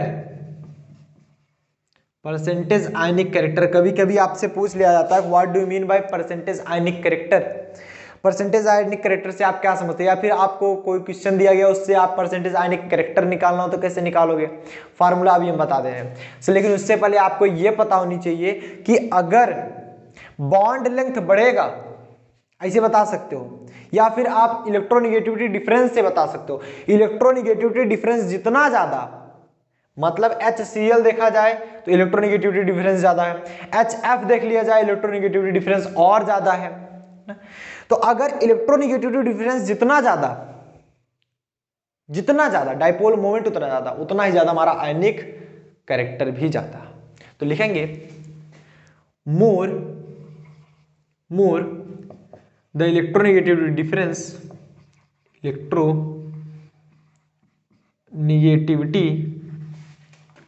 difference more the electronegativity difference comma more the dipole moment and also more the percentage ionic character। मतलब अगर इलेक्ट्रोनिगेटिव डिफरेंस जिसकी जितनी ज्यादा है उतना ही ज्यादा उसका डाइपोल मोमेंट होगा और उतना ही ज्यादा आयनिक कैरेक्टर भी ज्यादा होगा। जैसे अगर हम बात कर लें HF की, HCl की, HBr की, HI की, तो इसमें बात करें तो इलेक्ट्रोनिगेटिविटी डिफरेंस किसका सबसे ज्यादा है? HF की, HF की। कैसे? इलेक्ट्रोनिगेटिविटी डिफरेंस HF की सबसे ज्यादा, और तीनों का ऑर्डर यही होने वाला है, तीनों का इलेक्ट्रोनिगेटिविटी सबसे ज्यादा डिफरेंस HF की है, तो सबसे ज्यादा हमारा डाइपोल मोमेंट भी HF का होगा और सबसे ज्यादा परसेंटेज आयनिक कैरेक्टर भी इसी का होगा। कैसे निकालेंगे देखिएगा, हम बताएंगे अगर इलेक्ट्रोनिगेटिविटी डिफरेंस जो होता है, इलेक्ट्रोनिगेटिविटी डिफरेंस निकालना हो तो आप पहले इलेक्ट्रोनेगेटिविटी ऑफ हाइड्रोजन देख लेंगे, दैट इज इक्वल टू 2.2। कई लोग तो 2 बताते हैं बट एग्जैक्टली 2.2 होता है। एंड फ्लोरीन के देखें, electronegativity of fluorine which is 3.98, ठीक, या फिर नियरली आप 4 बोल सकते हो। तो इसका इलेक्ट्रोनेगेटिविटी डिफरेंस कितना आया? इलेक्ट्रोनेगेटिविटी डिफरेंस कितना आया? डिफरेंस बोलो 3.98, 8 में 2 0 गया 8, 9 में 2 गया 7, 1.78 आया। ये बात हुई HF के लिए, किसके लिए? HF के लिए, HF। अगर हम बात करें HCl की, जो क्लोरीन की होती है वो 3.16 होती है। तो क्लोरीन के लिए बात करेंगे अगर हम क्लोरीन के लिए, तो इलेक्ट्रोनिगेटिविटी डिफरेंस जो होगा वो कितना होगा? 3.16 माइनस 2.2 बराबर ये हो जाएगा हमारा 6 और 0.96 आएगा, 0.96 आएगा। तो कौन सा ज्यादा है? इसका ज्यादा है, इसका ज्यादा। तो उसका हमारा आयनिक कैरेक्टर भी ज्यादा होगा एंड डाइपोल मोमेंट भी ज्यादा होगा। मतलब जिसकी इलेक्ट्रोनिगेटिविटी डिफरेंस जितना ज्यादा, उतना ही वो क्या होगा? आयनिक कैरेक्टर भी उतना ज्यादा होगा। फार्मूला होता है आपका percentage ionic character is equal to, हम शॉर्ट में लिख दे रहे हैं, percentage ionic character is equal to क्या होता है हमारा? 3.5 XA माइनस XB, फिर सॉरी ये 16 होता है, 16 into XA minus XB plus 3.5 into XA minus XB का होल स्क्वायर। ये फार्मूला है आपका, ये है आपका फार्मूला। सो यहां तक फार्मूला नोट डाउन करेंगे सब लोग, फार्मूला नोट डाउन करेंगे। यहां पर XA और XB क्या है? XA is equal to, XA क्या है और XB क्या है? सबसे पहले तो ये मालूम होना चाहिए कि XA और XB क्या है। तो हम बताएंगे जो XA होता है that is electronegativity of atom A, electronegativity of atom A, कोई एटम A है उसका इलेक्ट्रॉनिक, क्योंकि आप इलेक्ट्रोनिगेटिविटी डिफरेंस निकालो किसी दो एटम के बीच में, उसमें से किसी एक एटम का इलेक्ट्रोनिगेटिविटी XA है, जिसका इलेक्ट्रोनिगेटिविटी ज्यादा उसी में से छोटा वाला घटाएंगे। ठीक, अगर B का ज्यादा होता तो XB माइनस XA कर देते, बस सिंपल था। एंड अगर हम बात करें XB की, तो ये इलेक्ट्रोनिगेटिविटी ऑफ एटम B, ये एटम B का इलेक्ट्रोनिगेटिविटी है। बात क्लियर है? अगर हमें परसेंटेज आयनिक कैरेक्टर निकालना हो, मान लो आपको HCl का ही निकालना हो, HCl का एग्जांपल के लिए आपको निकालना हो HCl का, H का इलेक्ट्रोनिगेटिविटी कितना होता है? 2.2 होता है इसके लिए, और इसकी वैल्यू क्या होती है? 3.16, कई लोग 3.5 बताते हैं बट एग्जैक्टली 3.16 होता है। अगर हमें निकालना हो तो अगर हम निकालें XA माइनस XB, तो हम जो बड़ा होगा उसमें से कम वाला घटा देंगे ना। तो इसको हम मान लेते, जो ज्यादा है उसे मान लेते हैं XA, जो फार्मूला हम लोग पढ़े कहें उसमें छेड़छाड़ करें, इसको मान लेते हैं XB, बस सिंपल हो गया। अगर इसको XA मानते, इसको XB मानते, तो यहाँ पर लिख लेते हैं XB माइनस XA, सिंपल। क्या लिखेंगे? XA माइनस XB हमारा कितना आ जाएगा? इलेक्ट्रोनिगेटिविटी डिफरेंस जिसे बोलेंगे, तो ये कितना आएगा हमारा? 0.96। अगर हम निकालेंगे percentage ionic character is equal to कितना हो जाएगा? 16 इंटू 0.96 प्लस 3.5 इंटू 0.96 का होल स्क्वायर, तो ये आएगा हमारा 16 इंटू 0.96 प्लस में ये हो जाएगा हमारा 3.5 इंटू 0.96 का होल स्क्वायर करेंगे 0.92 आएगा, 9218 ऐसे समथिंग। तो जब हम इसको मल्टीप्लाई करके ऐड करेंगे तो ये हमारा फाइनली आ जाता है 18.58 परसेंटेज आयनिक कैरेक्टर।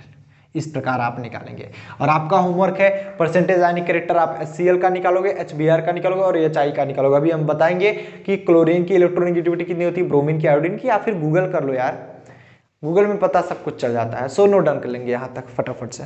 आप होमवर्क मत भूलिएगा, होमवर्क आपका यही है कि आप क्या निकालोगे? Percentage ionic character of HBr, HCl and HI। अभी लेक्चर नहीं खत्म हुआ, अभी इसका डाइपोल मोमेंट का एप्लीकेशन पढ़ना है हमको, इतना नोट डाउन कर लीजिए। एप्लीकेशन पढ़ के तब आगे चलेंगे। डाइपोल मोमेंट कैसे निकालेंगे, कैसे जानेंगे, ये पोलर है, नॉन पोलर है, सब कुछ आज पढ़ के चलेंगे। ट्रिक वाला जितना भी टर्म होगा, ताकि आप देख कर जान जाओ कि ये पोलर है या फिर नॉन पोलर है। नोट डाउन करें इतना फटाफट से, चलिए तो हेडिंग डालेंगे application of dipole moment, application of dipole moment, dipole moment का application. Application number first, first application देखेंगे। फर्स्ट एप्लीकेशन कहा जा रहा है कि जो डाइपोल मोमेंट होगा वो इलेक्ट्रोनेगेटिविटी डिफरेंस के डायरेक्टली प्रोपोर्शनल होता है। अभी हम टोटल समझाएंगे। अब आप कैसे निकालोगे, ये पोलर है, नॉन पोलर है, सब कुछ क्लियर हो जाएगा। जो डाइपोल मोमेंट होगा, डाइपोल मोमेंट होगा, ये प्रोपोर्शनल होता है किसके, इलेक्ट्रोनेगेटिविटी डिफरेंस के।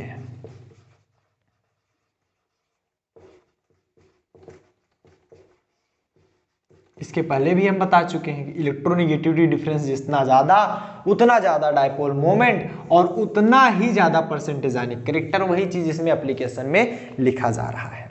मतलब जो हमने वहां पर बताया वो यहाँ पर पॉइंट में करके लिख लेंगे। सबसे ज्यादा HF का, फिर हमारा HCl का, फिर हमारा HBr का, फिर हमारा HI का।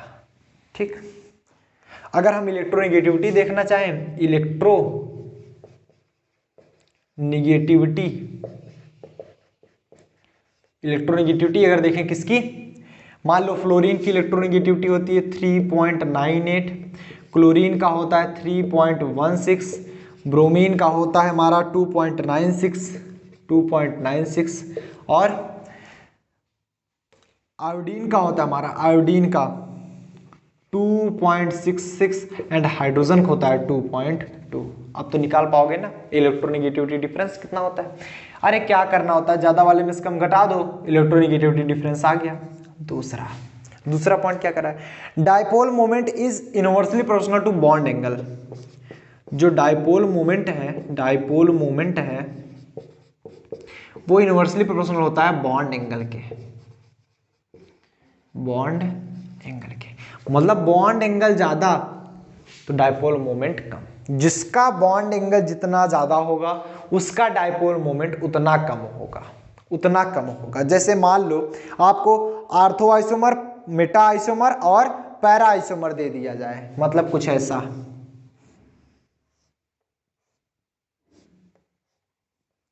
फॉर एग्जाम्पल में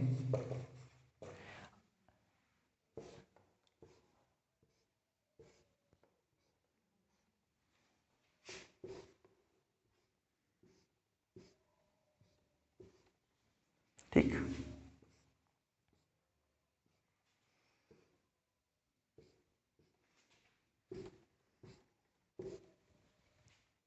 अब देखिएगा, अगर हम बात करें इस आर्थो आइसोमर की, इसमें बॉन्ड एंगल 60 डिग्री, मेटा की बात करें तो इसमें बॉन्ड एंगल 120 डिग्री, पैरा की बात करें तो इसमें 180 डिग्री। ठीक, ये हमारा है आर्थो आइसोमर।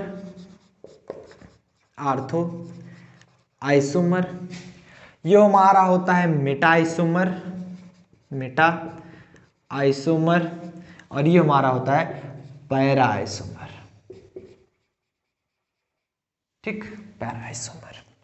हम देखेंगे इसमें म्यू की वैल्यू क्या होती है, म्यू की वैल्यू इसमें होती है 2.3 डी फॉर डिबाई, और इसका होता है 1.48 और इसका होता है 0। कारण ये 180 डिग्री में ये एक दूसरे से कैंसिल आउट हो जाते हैं अगर सिमिलर एटम जुड़े रहे तो। सिमिलर एटम इसमें जुड़े ही होते हैं। अब देखिएगा यहां पर बॉन्ड एंगल सबसे ज्यादा इसका है, मतलब बॉन्ड एंगल सबसे ज्यादा इसका है। बॉन्ड एंगल का ऑर्डर कुछ इस प्रकार, लेकिन डाइपोल मोमेंट का ऑर्डर इस प्रकार है। मतलब बॉन्ड एंगल जिसका ज्यादा डाइपोल मोमेंट सबसे कम, इसका उससे ज्यादा डाइपोल मोमेंट कम, इसका सबसे कम इसका, मतलब सबसे ज्यादा बॉन्ड एंगल इसका, फिर इसका, फिर इसका। लेकिन जो हमारा है डाइपोल मोमेंट सबसे ज्यादा इसका, फिर इसका, तब इसका। ठीक, तो जो बॉन्ड एंगल होता है वो डाइपोल मोमेंट के इनवर्सली प्रोपोर्शनल होता है। नेक्स्ट पॉइंट क्या बोला जा रहा है, पॉइंट नंबर 3। जितने भी पॉइंट लिखाए जा रहे हैं बहुत ध्यान से सुनिएगा। पॉइंट नंबर 3 बोला जा रहा है जो dipole moment of homo atomic molecule is 0। Dipole moment मतलब mu of mono atomic molecule is equal to 0। सब शॉर्ट ट्रिक्स हैं, मतलब आपको कोई सा भी मोनोटाइमिक मॉलिक्यूल मिल जाए, इसका एक्सप्लेनेशन आगे वाले वीडियो में मिलेगा, लेकिन अभी आप समझिए, आपको खूब सारे एग्जांपल्स भी कराए जाएंगे, लेकिन अभी समझिए म्यू अगर मोनोएटॉमिक मॉलिक्यूल से मिले तो उसका 0 ही होगा। मतलब अगर बात आए कि O2 की, O3 की, H2 की और किसकी, Cl2 की, Br2 की, N2 की, इटसेट्रा, इन सभी के लिए म्यू इक्वल टू 0, सब के लिए म्यू इक्वल टू 0, क्योंकि एक दूसरे से कैंसिल आउट हो गए। जब भी आपको मोनोएटॉमिक मॉलिक्यूल मिले mu equal to 0। Explain next वाले वीडियो में। फोर्थ पॉइंट ये बोला जा रहा है dipole moment of cis is greater than trans. ये भी बहुत इंपॉर्टेंट है। म्यू जो है ऑफ सिस फॉर्म का वो ग्रेटर देन होता है म्यू ऑफ ट्रांस का, ट्रांस से अधिक होता है, ट्रांस से अधिक होता है। स्ट्रक्चर अगर इसका बनाना चाहेंगे, अगर हम इसका स्ट्रक्चर बनाने की कोशिश करें तो स्ट्रक्चर कैसे बनाएंगे ये ध्यान दीजिएगा। मान लो C डबल बॉन्ड C है, ये रहा हमारा H, ये रहा हमारा H, ये रहा Cl, ये रहा Cl। ये कौन सा फॉर्म है, सिस या ट्रांस? ये है सिस फॉर्म, सिस। और यहीं पर ट्रांस अगर बना दे तो ये रहा Cl, ये Cl, ये रहा H, ये रहा H। ठीक, तो यहां से देख रहे हैं एक दूसरे से ये कैंसिल आउट हो जाएंगे, होगा या नहीं होगा? ये कार्बन है, ये क्लोरीन है, इसका डायरेक्शन कुछ ऐसा होगा। क्यों? क्योंकि chlorine is more electronegative than the carbon. Chlorine ज्यादा इलेक्ट्रोनेगेटिव, अर्थात ये अपनी तरफ खींच रहा है, और इसमें भी वही काम होगा। अगर हम क्लोरीन को ही एक प्रकार से देखें, हाइड्रोजन को, हाइड्रोजन में भी यही हाल होगा। इसको ये इस तरफ आएंगे, ये इस तरफ आएंगे। लेकिन देखेंगे क्लोरीन की अगर हम चर्चा करें, और इसमें भी हम क्लोरीन देखें, क्योंकि ये क्लोरीन ट्रांसफॉर्म है, ये हमारा ट्रांसफॉर्म है, ट्रांसफॉर्म, और ये हमारा सिस फॉर्म है। इधर देखेंगे आप क्लोरीन ये कुछ ऐसा जा रहा है, और इधर क्लोरीन कुछ ऐसा जा रहा है। तो यहां पर देख लेंगे एक दूसरे को कैंसिल आउट कर देंगे। ये एक दूसरे को जब कैंसिल आउट कर देंगे, सिर्फ हाइड्रोजन इधर आ रहा है, हाइड्रोजन इधर आ रहा है ना। लेकिन जबकि ये डाइपोल देखिए, क्लोरीन इधर जा रहा है, क्लोरीन इधर, ये इधर, ये इधर, तो इसका डाइपोल मोमेंट ज्यादा होगा इसकी अपेक्षा। क्लोरीन इसमें कैंसिल आउट हो जा रहा है, जो कि ऐड नहीं होगा। क्लोरीन हमारा कैंसिल आउट हो जा रहा है, और इसकी म्यू की वैल्यू होती है हमारी 1.9 डी। म्यू की वैल्यू मिली 1.9 डी, 1.9 डी, और इसमें म्यू की वैल्यू मिली थी 0 डी, 0 डी भाई। ठीक, 0 डी। बात समझ में आ रही है? सबको क्लियर हो रहा है? बहुत बढ़िया। अब देखेंगे इसमें म्यू की वैल्यू 0 डी मिले, इसमें 1.9 डी, तो इसकी सिस ज्यादा है, ट्रांस कम है। मतलब सेम स्ट्रक्चर है, अगर वो सिस फॉर्म है तो उसका डाइपोल मोमेंट ज्यादा होगा, ट्रांस फॉर्म है तो उसका डाइपोल मोमेंट कम होगा हमेशा। इसका नाम अगर याद करना चाहें, नाम सबको पता है, 1,2 डाइक्लोरो इथेन, 1 लिख लेंगे, 1,2 डाई क्लोरोइथेन। यही इसका भी है, यही इसका भी है, दोनों का नाम वही है। ठीक, फिफ्थ पॉइंट देखिएगा, हमेशा ध्यान रखिएगा, आप स्ट्रक्चर बना रहे हो, सिस फॉर्म का डाइपोल मोमेंट ज्यादा होगा, ट्रांस फॉर्म का डाइपोल मोमेंट कम होगा। फिफ्थ पॉइंट बहुत ही सिंपल तरीके में कहा जा रहा है, if same atomic attached, if same atom attached with central metal atom, central metal atom, ठीक, then the molecule with 0 lone pair has mu equal to 0। मतलब ये कहा जा रहा है, अगर सेम एटम अटैच है किसी भी सेंट्रल मेटल एटम से, और and that have 0 lone pair, 0 lone pair, LP मतलब lone pair, then mu equal to 0। ये पॉइंट क्या कहा रहा है, बहुत ही ध्यान समझिएगा। अगर सेम एटम अटैच है, बहुत ध्यान समझिएगा, समझा दे रहे हैं, सेम एटम अटैच है और सेंट्रल मेटल एटम से, और सेंट्रल मेटल एटम में कोई सा भी लोन पेयर नहीं बच रहा है, तब वो हमारा क्या होगा, mu equal to 0। Mu equal to 0 तो वो क्या होगा, non polar. Mu does not equal to 0 मतलब पोलर। मतलब ये होता है कि म्यू अगर 0 हुआ तो नॉन पोलर,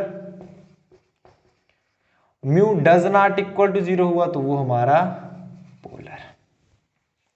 जैसे फॉर एग्जांपल के लिए आप देखो CO2 की बात करें, CO2 में देखो कार्बन है, double bond oxygen, double bond oxygen, क्या इसमें लोन पेयर है, नहीं है, अर्थात म्यू इक्वल टू 0। NH3 की बात करो, इसमें लोन पेयर है, इसमें लोन पेयर है। BF3 की बात करो तो B हो गया, इसमें हो गया F3, F और F, मतलब इसमें म्यू इक्वल टू 0। ऐसे ही इसके और एग्जांपल दिखा देते हैं हम इधर इस साइड फॉर एग्जांपल के लिए। जैसे हमारा हो गया CH4 हो गया, इसमें भी हमारा लोन पेयर नहीं होता, CO2 में भी लोन पेयर नहीं होता, BeF2 में भी कोई लोन पेयर नहीं होता, सेंट्रल मेटल एटम पर BF3 पर भी कोई नहीं होता, PCl5 में नहीं होता। तो ये सब क्या है, ये सब क्या है हमारे, इन सभी में म्यू इक्वल टू 0 होगा, म्यू इक्वल टू 0, अर्थात ये सब नॉन पोलर होंगे, नॉन पोलर, ये सब हमारे नॉन पोलर होंगे। बच रहा है एक स्पेशल केस हमारा XeF4, मतलब जब हमारा लोन पेयर की संख्या 2 है। इतना पहले नोट डाउन करेंगे आप लोग, इतना नोट डाउन करेंगे, उसके बाद हम आगे चर्चा करें। नोट डाउन करें, ठीक। मतलब ये यही चीज करा है यार, अगर मान लो सेंट्रल मेटल एटम पे कोई लोन पेयर ना बच रहा हो, जैसे चाहे जो भी ले लो, PCl5 ले लो आप, PCl5, ये देखो PCl5, chlorine chlorine chlorine chlorine chlorine, कोई भी लोन पेयर बच रहा है, नहीं बच रहा है। जब लोन पेयर नहीं बच रहा है, इसकी वैल्यू, म्यू की वैल्यू 0। और म्यू की वैल्यू 0 कैसे होती है और भी एक्सप्लेन कर दें, आप स्ट्रक्चर के द्वारा समझेंगे। ये देखेंगे क्लोरीन क्या करेगा, फास्फोरस से इसे खींचेगा, ये एक दूसरे को कटा कि नहीं कटा, इसका रिजल्टेंट कुछ ऐसा होगा, इसका रिजल्टेंट कुछ ऐसा होगा और इसका रिजल्टेंट कुछ ऐसा होगा। ये एक दूसरे को कैंसिल आउट कर देंगे। जब एक दूसरे को कैंसिल आउट कर देंगे तो इसका म्यू की वैल्यू 0। जब म्यू की वैल्यू 0 तो मतलब ये नॉन पोलर, मतलब ये नॉन पोलर, ठीक। अब चलिए हम बात करते हैं एक स्पेशल केस की। एक हमारा स्पेशल केस है जैसे XeF4 और H2O। H2O के लिए तो बात सिंपल है कि वो हमारा पोलर होगा। तो दो कंडीशन हो सकती है, जब हमारा लिख लो when lone pair equal to 2, जब हमारा लोन पेयर 2 हो, मतलब लोन पेयर की संख्या 2 है, तो म्यू में बी 0 आर नॉन 0, मतलब म्यू हमारा 0 भी हो सकता है या फिर 0 नहीं भी हो सकता है, कंडीशन है। ये चीज हमेशा याद रखिएगा।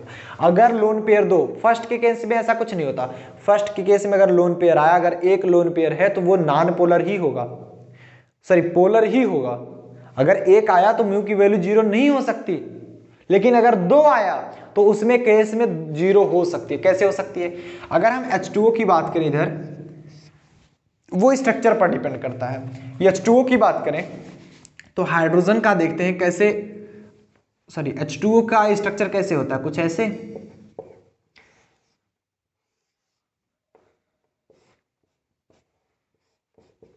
ऐसे होता है।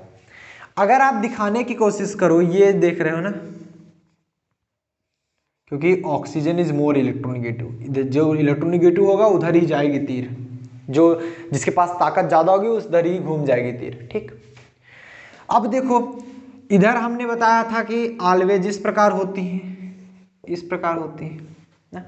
तो क्या इसमें म्यू 0 है, म्यू 0 है, नहीं, म्यू इसमें 0 नहीं है, क्योंकि एक दूसरे को कट ही नहीं कर रहे हैं। ये इधर जा रहा है तो ये इधर जा रहा है, कट कहाँ कर रहे हैं, एक दूसरे को कैंसिल आउट कर ही नहीं रहे।